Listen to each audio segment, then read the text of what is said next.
दोस्तों, आज मैं अपनी जो हमारी इंडियन मीडिया है उसके बारे में आपसे कुछ कहना चाहती हूँ।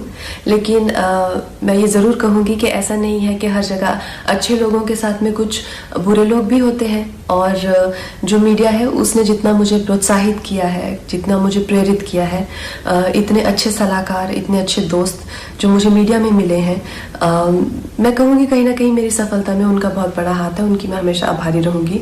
लेकिन जो दीमक की तरह जो एक सेक्शन मीडिया का है जो हमारे देश में दीमक की तरह लगा हुआ है और उसको धीरे धीरे करके उसकी गरिमा को, उसके अस्मिता को, देश की इंटेग्रिटी को, देश की एकता को आए दिन अटैक करता रहता है। आए दिन इनके जो भी है झूठी अफवाहें फैलाते रहते हैं। अपने गंदे भद्दे विचार, देशद्रोहिता के जो विचार हैं वो ओपनली सबके सामने रखते हैं। और इनके खिलाफ हमारे कॉन्स्टिट्यूशन में किसी भी तरह का कोई भी ना पेनल्टी है और ना ही कोई सजा है। तो इस चीज़ से मुझे बहुत ही ज़्यादा ठेस लगी और मैंने अपने आप में ही ये डिसाइड कर लिया कि ये जो दो गली मीडिया है, ये जो बिकाऊ मीडिया है जो खुद को लिबरल कहती है, सेक्युलर कहती है, और कुछ नहीं है, 10वीं फेल भी नहीं है ये लोग सूडो लिबरल है और ये लोग बिल्कुल भी सेक्युलर नहीं है। अगर ये सेक्युलर होते तो हमेशा धार्मिक चीज़ों को लेके देश की एकता पर हमेशा प्रहार नहीं करते। ऐसे ही एक चिंदी से जर्नलिस्ट को मैं एक दो दिन पहले एक प्रेस कॉन्फ्रेंस में मिली।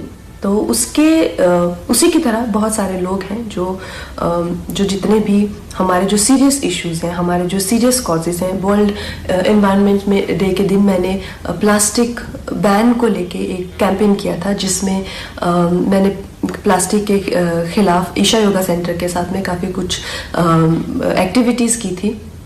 इस जर्नलिस्ट को मैंने उसकी खिल्ली उड़ाते हुए देखा।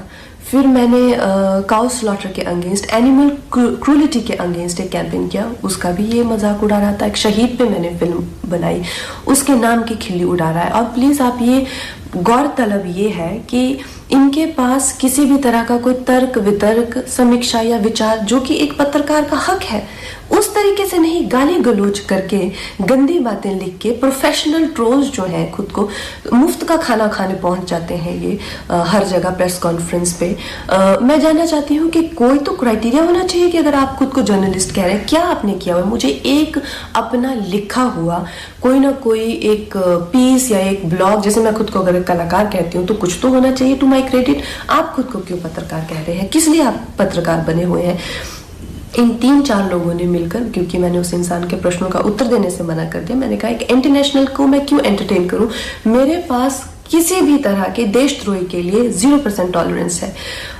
तो 3-4 लोगों ने मिलकर मेरे खिलाफ एक कोई गिल्ड बनाई है, शायद कल ही बनी है, ना ही उसकी कोई मान्यता ही है और ना ही उसकी कोई धारणा ही है। तो उस गिल्ड के चलते हुए लोगों ने मुझे धमकी देना शुरू किया है कि मुझे बैन कर देंगे या मेरी कोई चीज़ का मुझे कवर नहीं करेंगे या मेरा करियर बर्बाद कर देंगे। अरे नालायकों, देशद्रोहियों, बिकाऊ लोगों, तुम लोगों को खरीदने के लाखों भी नहीं चाहिए। तुम लोग तो इतने सस्ते हो, 50-60 रुपए में बिछ जाते हो। जो अपनी देश के साथ गद्दारी करे, अपनी ही थाली में जिसमें खाते हैं उसी में छेद करते हैं, तुम जैसे नालायक मुझको बर्बाद करोगे। तुम लोगों के बाप दादाओं को भी मैंने लोहे के चने चबाए हैं। आज मैं अगर तुम लोगों जैसे लोगों की चलती ना मूवी माफिया, और तुम जैसे सड़े हुए सूडो जर्नलिस्ट की चलती, तो आज मैं इंडिया की टॉप एक्ट्रेस और हाईएस्ट पेड एक्ट्रेस नहीं होती। मैं तुम्हारे सामने हाथ जोड़ती हूँ और कह रही हूँ कि प्लीज़ मुझे बैन करो, क्योंकि मैं नहीं चाहती कि मेरी वजह से तुम लोगों के घर में चूल्हा जले। और इससे ज़्यादा बड़ा एहसान आप मुझ पे नहीं कर सकते कि आप मुझे बैन कीजिए। और जो भी मेरे भाई बहन इस देश के जो युवक युवतियाँ हैं जिन्होंने इन लोगों का बहिष्कार किया है, और जब मणिकर्णिका फिल्म भी आई थी और मूवी माफिया उसके अगेंस्ट पूरी गैंगअप हो गई थी, तो इन बच्चों ने इतने अच्छे तरह से हर दिन we stand with Manikarnika trend किया, उस फिल्म को बहुत सफल बनाया। फिल्म ने 150 करोड़ से ज़्यादा का बिजनेस किया। और इस चीज़ से मुझे इतना गर्व है अपने देशवासियों पर। आप लोगों के लिए जो हो पाएगा उससे भी ज़्यादा करके दिखाएंगे। बहुत बहुत